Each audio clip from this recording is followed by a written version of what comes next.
Hello and welcome to another episode of Bare Bones Wargaming, a show with no bells, no whistles, no frills, just a man, a camera, and his game. This episode, quick episode here, we are going to do a very quick unboxing video of the latest offering from Compass Games, and that is a Pragmatic war. The War of the Austrian Succession, 1741 to 48, using the No Peace Without Spain system. Okay. I did pre-order this and pick this up for two reasons. Number one, because I do like the No Peace Without Spain system. I have that in its sister game, 9 years, the 9 years War of the Grand Alliance. And I don't game this part of history very often, the early modern age, but I do like Frederick the Great, and I've always thought that Maria Theresa was an interesting character as well. So I did pick this up, and let's face it, you just don't find too many books, or books too, too many books or games about the War of the Austrian Succession. So let's take a look inside the box. Here we go. First thing inside the box, right on top, is this. A billion little baggies. Maybe I'm in a minority here, but I don't know why bother. If you don't give me a counter tray, I'd rather use bigger, like, sandwich bags, because these things are so tiny that, my fingers, you can see, yeah. So it's kind of a waste of plastic, if you ask me. That's just my personal opinion, but I'm sure some people like them, but not, to quote Daffy Duck, not this little black duck. Got some dice. Here we go. A bunch of them, red and blue. Which is always nice to have. Then we got the deck of cards, so let's get those open here. Little opening deck music. La la la la. La la la la. I saw recently in the last 6 months or so, I guess, that they're actually showing Pee-wee's Playhouse on, what's the name of that channel? IFC, the Independent Film Channel, on Saturday mornings, and I was like, whoa, no way. Because I actually was early teenager when that came out, and I used to watch it quite a bit. So the cards look pretty nice, just like you'd find in No Peace Without Spain. You've got your number cards there, activating your how many actions you can take and stuff, as I recall. It's been a while since I played it. And then we've got our event decks, so that's pretty nice there. Nice display. There's my man Frederick leaving the war. Yeah, I started things. I got all rowdy by grabbing Silesia. Oh, okay, I got what I want. Bye-bye. I'm leaving now. Thanks. Wait. You're just going? Of course you're going. So, Cavalry Charge, Fortress Resupplied. So, all these event cards. These look nice. And, of course, as always, for me anyway, especially for, these ones here, because these action cards are going to be used a lot, how well do they shuffle? Let's find out. That seems pretty good. Sounds pretty decent. Let's try again. This is a little hard to evaluate when there's not a whole lot of them and stuff, but I usually end up sleeving my cards nowadays because it's just easier for me to shuffle. But you can see the difference between me trying to shuffle that and then, of course, trying to shuffle, say, these cards from, which I just picked up, the Days of Iron, Knights of Fire duo. And see, I have a much easier time doing that. So I sleeve any games that I know I'm going to play often. I sleeve. So, but the cards look nice.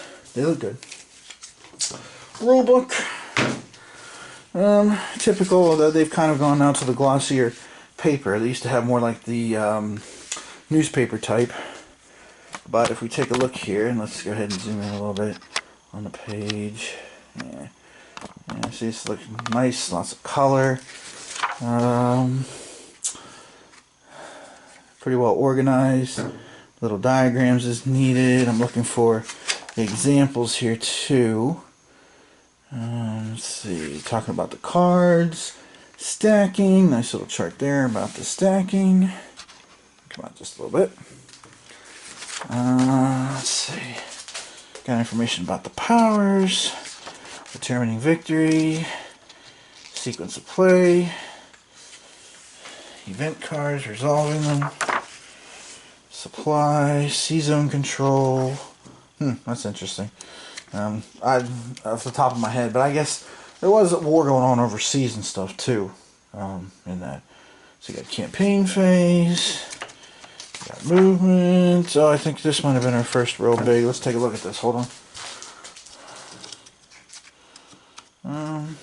If I can get this to flip. There we go. Oh, this is pretty good. Here's some examples. Nice big example boxes. Okay. Here's one over here with a diagram. That's always nice to see. I always think that's important. The examples. Okay, some more example boxes. We got some more rules about sieges. Nice big siege example here. That's very cool. So, I mean, this is typical double column format. You know, what you're going to find. Here's an extended example of play. Always a good thing to have nowadays. Quite frankly, in my opinion, be it ever so humble, there's no excuse not to have an extended example of play in a game anymore. I mean, you know. So, very cool. That looks very nice. Awesome. Alright. So the rule book, oh, and there's the map on the back. So very cool. The rule book looks good. Let's check out the counters. Now, of course, the counters in No Peace Without Spain and stuff was basically pretty straightforward. And I think we're going to see the same thing here. Because it's just, one of the things I like about this system is it is pretty quick and easy to play. So let's just take a look here at these folks. Yeah, there's Frederick. There we go. Let's zero in on the Soldier King, Old Fritz. There, you can see him. That looks pretty good. And the strength points, you know, and again, nothing fancy about these counters. They're nice and big though. 5/8 size, which is always cool. I like that. Very awesome. And then we got another 2 counter sheets here. And again, just giving you a little close up there. I know I kind of moved that into view. But, yeah. So that's cool. Alright. So 2 counter sheets. With nice big counters. And we got some player aid cards here. Got some charts here with information. This is pretty standard stuff. Although I don't know if I'm crazy about the image of the map on the back. The faded map on the back. That's, I don't know, for some reason my eye wants to draw up to the lines right away. So, I mean, it's just me. It could be. I see over here it's a picture. So, I'm not having the same reaction to it. You got your sequence of play, your battles, all that stuff and things. So, that's pretty cool. Oh, look what's at the bottom of the box. To quote John Cougar Mellencamp, check it out. You ready? Y'all ready for this? You know what that sound was? That was a mounted map. Yes, a mounted map.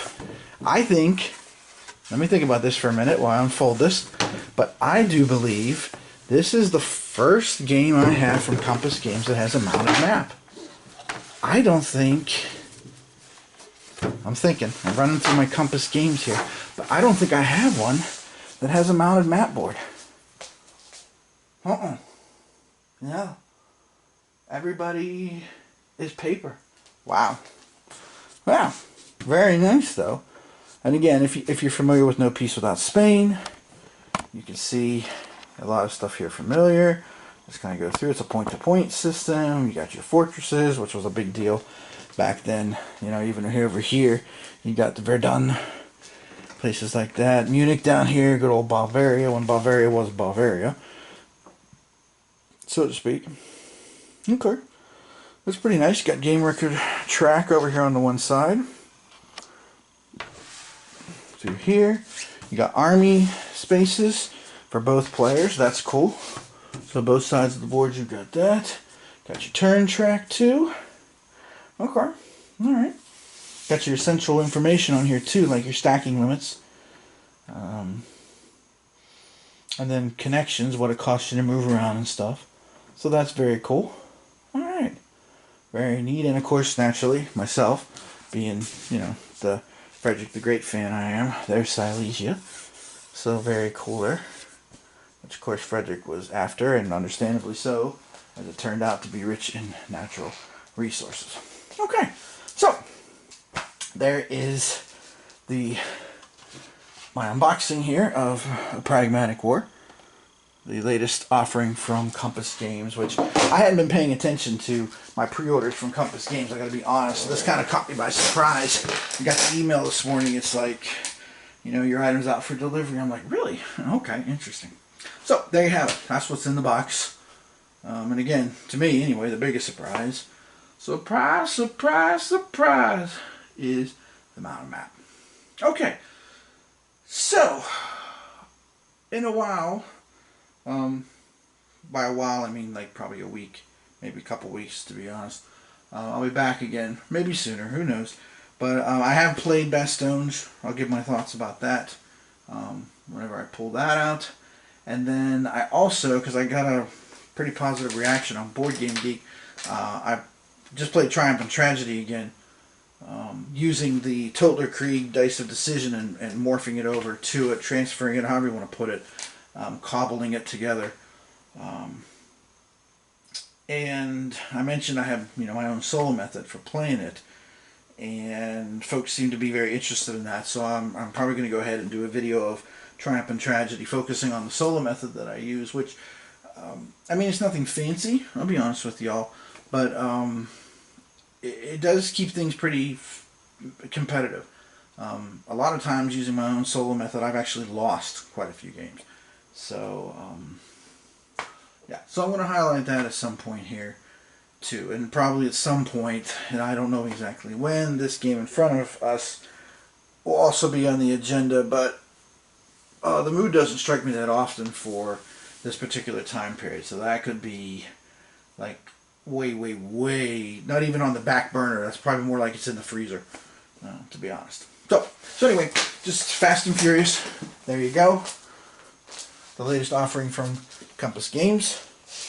So, this is Tim Korchnoi from Bare Bones Wargaming, saying thanks for watching, and I'll see you again next time.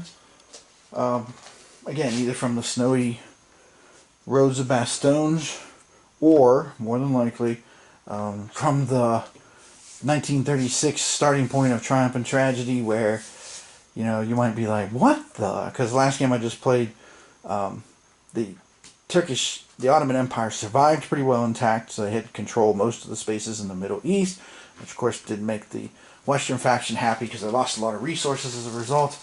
And then Italy was neutral again, and I think I worked out a diplomatic approach to that, so I'll kind of explain that when I do the video on that. And then Croatia and Serbia were independent countries as well. And Spain was communist. It was a communist ally. So that made for an interesting game. So if you really want to know what happened in more detail, you can look up what's the last war game you've completed thread for August 2019 on Board Game Geek. I posted something there. So as always, thanks for watching. I do appreciate it. Got 650 subscribers at this point, so I tip my hat to all of you who watch my videos. And I'll see you again next time from either grand strategy geopolitical situation or nice little tactical, holy cow, we're freezing our dupa off here trying to hold off the Wehrmacht's last gasp. We'll see. More likely it's going to be one of those two. So, again, thanks for watching. See you next time.